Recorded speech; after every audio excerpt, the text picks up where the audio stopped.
Return of the Living Dead. I told you I was going to talk about it. This is my 4th of July special. How could I not? Listen, the legacy of Return of the Living Dead is something to actually, kind of give praise to it. A very, very low budget movie directed by Dan O'Bannon came out in 1985 going up against Day of the Dead from Romero. Man, this movie had some shoes to fill, and well, it beat Day of the Dead at the box office, got great reviews, and has become, I wouldn't even say a cult classic, a mainstream cult movie. This punk rock zombie movie. It's amazing. So the story. Frank is training Freddy on Medical Supply Warehouse. Bert's the owner. Bert's basically saying, hey, good luck. Frank is just messing with Freddy the whole time, showing him the corpses that they have, the skeletons, and how all skeletons come from India. Whatever the fuck that means. Just going into it, messing with him. We cut to the other cast of characters, like a hard cut, and it's just a group of teenagers mixed. You got punk rock, goth, preppy.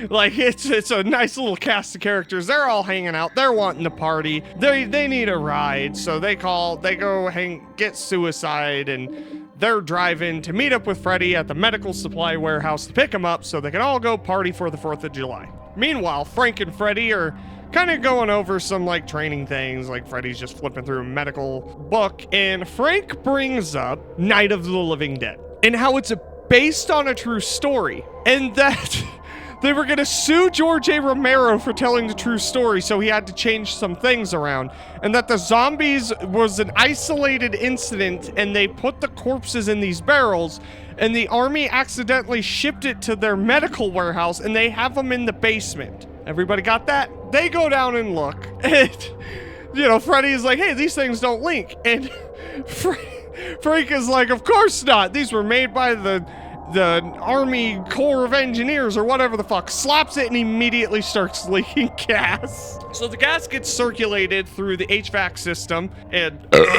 starts turning all the dead corpses in the building to life. Split dogs, butterflies, the yellow guy in the freezer, all of them start coming to life and moving and making sounds. It's kind of funny, actually, the butterflies are just flapping their wings and shit. Oh no, this is a big problem. So they call Bert. Meanwhile, the cast of characters with Suicide is in his car driving to go pick up Freddy, this, that, and the other thing. They come across the cemetery next to Freddy's work because, Freddy's still at work. So they're gonna go hang out in the cemetery for a bit and do, typical punk rock teenager things that you would do in the 80s at a cemetery. I don't know what that is. I'm fucking 32. I was born in the 90s. Bert shows up and ridicules Frank and Freddy and rips into them for being stupid. Rightfully so, ripped into. So they need to kill the zombie that's in the freezer. So Freddy opens the door. Frank's ready with the pickaxe, and the zombie bolts to Bert, knocking him down. And the whole thing is, you gotta hit him in the head to kill him, right? So Bert swings the pickaxe, hits the zombie in the head, but the zombie's still flailing around and screaming horribly. And they're arguing, it's like, you're supposed to hit the brain. I hit the fucking brain. So they decide to saw his head off, and it's just the sound, the audio. It's like, oh my God, his vocal cords are being shredded. Holy shit. Oh my God, it's so good. So Bert decides, hey, you know what? Let's meet up with Ernie. He works at the cemetery, the mortuary next door. Let's meet up with him, and we'll just have him, burn all of this shit. Okay, great. Luana Quigley decides to get naked, and she remains naked for most of the movie, and they're just all partying, waiting for Freddy. Nothing's really happening except Suicide monologuing about how nobody understands him. This isn't a costume. This is a way of life. Man, what's wrong with you? Show some fucking respect for the dead, and throws her. Listen, this is fucking great. Bert goes into the embalming room, meets up with Ernie. Ernie got surprised and pulls a gun on him and almost shoots Bert. They bring in, and Bert's domin was like, we need to burn these. And Ernie's like, well, what are they? Rabid weasels. That's cruel. And then it turns out, oh my God, it's, the arms and shit. They cut up the zombie and they just need to burn it.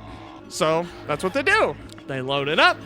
It starts burning and the smoke goes up through the chimney, and out the chimney, the smoke goes into the atmosphere, which creates rain clouds, and it starts raining acid rain. And everyone that's out in the cemetery is running to the car because the rain's burning their skin. And meanwhile, Freddy's girlfriend, the preppy girl, goes to the fucking warehouse to try to find Freddy. We'll get back to that in a minute. So it starts raining. The rain's going down all over the cemetery. The water's going into the ground, and it's starting to bring the corpses back to life. Cut back to the medical warehouse facility, whatever. Freddy's girlfriend goes into the basement to try to find him, and who's down there?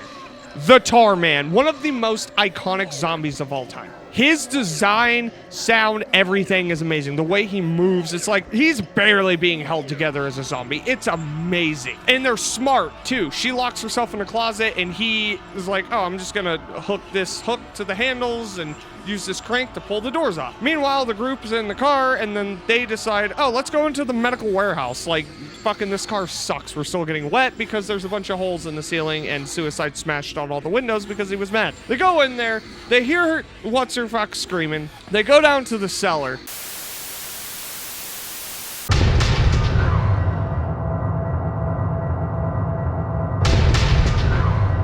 I'm going to Silver Age Comic-Con.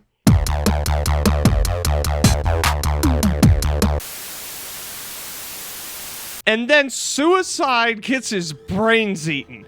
Like, it's kind of out of nowhere. You would think, like, he's going to be, like, the main character. He's going to be kicking ass. Nope. Chomping on those fucking brains. So they all get the fuck out of there, lock Tar Man into the basement, and then they all run back to the cemetery.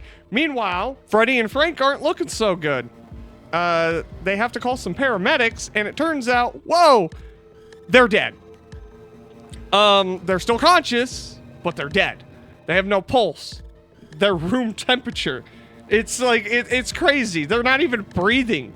Like, it's like, wait, what's going on here? The big group, they're in the cemetery. They start hearing some noises, and zombies start coming out of the grave. And the music, again, it's fantastic. The fucking music in this movie. We'll get to it at the end, but my God. So they all split up. Luana Quigley gets eaten by zombies and then turns into a zombie. Two others go back to the warehouse. And then we have Scuzz, Spider, and Preppy Girl. They all make it to the mortuary. And so they're just kind of like hanging out, like surviving and shit like that. The zombies start like coming in. Ernie starts like closing the shutters and going around closing all the windows and everything. And then the zombies start breaking through the glass. And then, Surfing Dead by the Cramps starts playing, and it's amazing. They're boarding up all these fucking windows, hitting the zombie arms coming through. It's truly one of the greatest zombie scenes of all time. Think of Night of the Living Dead, but punk rock. You know what I mean? It's like, it's going, and it's a lot of fun. So they go back into the embalming room. Freddy's girlfriend's there, and she's like, man, whining. And they got to get to the ambulance, and they can't because the paramedics were eaten.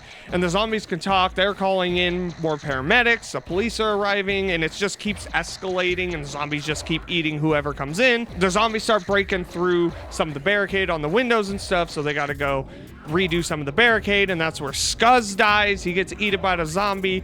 But Ernie gets a pole, shoves it in the zombie, and brings the zombie back into the embalming room so that they can interrogate it, and you find out why the zombies want to eat brains. Because it makes the pain go away. It hurts to be dead. It's great.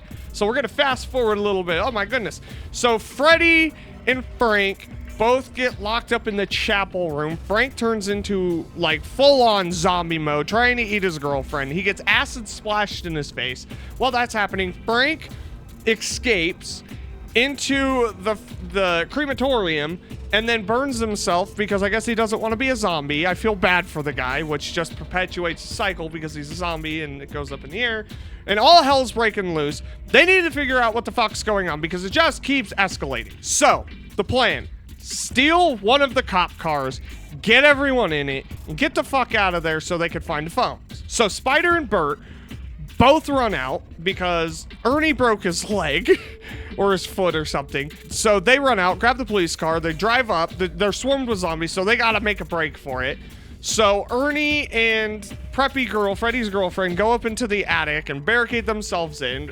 Freddy's still alive. He's just like blind because the acid just burnt his eyes and stuff. He's egging on Tina, trying to get up there and eat her brains.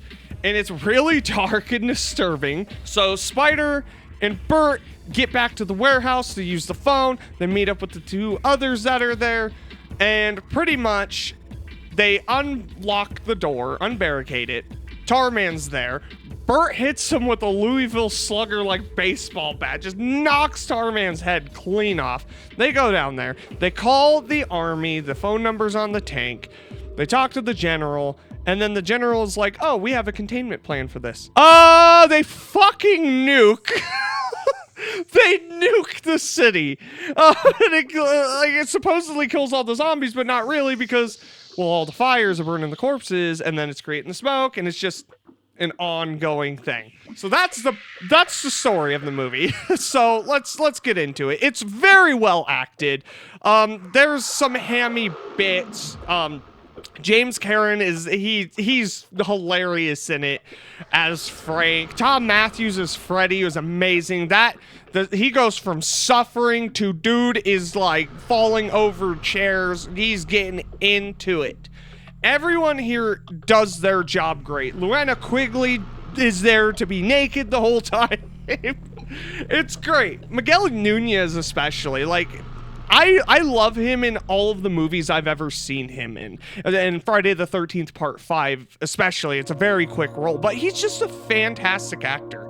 And I loved him in this. Again, Tom Matthews as well. Tom Matthews, like, he's my favorite Friday the 13th movie of all time. He's in one of my favorite movies of all time. Like, this movie will get into the rating and where it sits. So the music.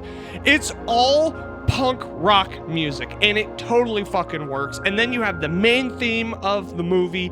It's fantastic. I'm surprised that wasn't released like any media. Like, I have the vinyl for Return of the Living Dead. I also have it on CD, and it doesn't have the Return of the Living Dead theme song, which is, I find, irredeemable, because that song's so good. But the soundtrack is second to none. It's top notch. I love that goddamn soundtrack.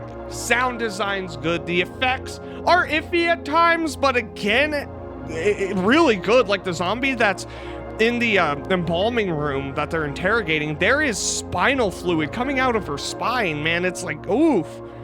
Yeah, Dan O'Bannon did a really good job. I know he was really disappointed when he filmed it, and apparently he was locked out of the editing room. I don't know what's true, but it came out great. I love this movie. Return of the Living Dead to me is quintessential. You have to watch it as a horror fan, as a zombie movie fan. Like, this is it. It's so much fun. You get 3 actors from the Friday the 13th movies: Miguel Nunez, Tom Matthews, and Mark Venturini, suicide. They're all in Friday the 13th movies. You get Luana Quigley in it. She's not just naked. She actually does a really good job. It's all here. Like, the actors, the cast is solid. The script is solid. The comedy lands. It is definitely a dark comedy. It is a punk rock movie. It is enjoyable on every conceivable level, with one of the most, if not the most iconic zombie of all time being Tarman. There are 3 zombie movies that are all tied for my #1 favorite zombie movie of all time: Shaun of the Dead, the original Day of the Dead, and Return of the Living Dead. I fucking love this movie. It is a 5 out of 5, genuinely one of my favorite movies of all time, and the fact that they're making a sequel to it pisses me off to no end. We'll get to that in the future. It was supposed to come out this year. Hi, 2027. That's not a good sign for this movie. But anyways, Return of the Living Dead, just go watch it. I highly recommend it. Remember to like, subscribe, comment, hit the notification bell, hit your zombie, punch a zombie in the face, kick a tombstone with the zombie's foot, do what you need to do. Fucking check this movie out. I'm done. We're out of here. Peace.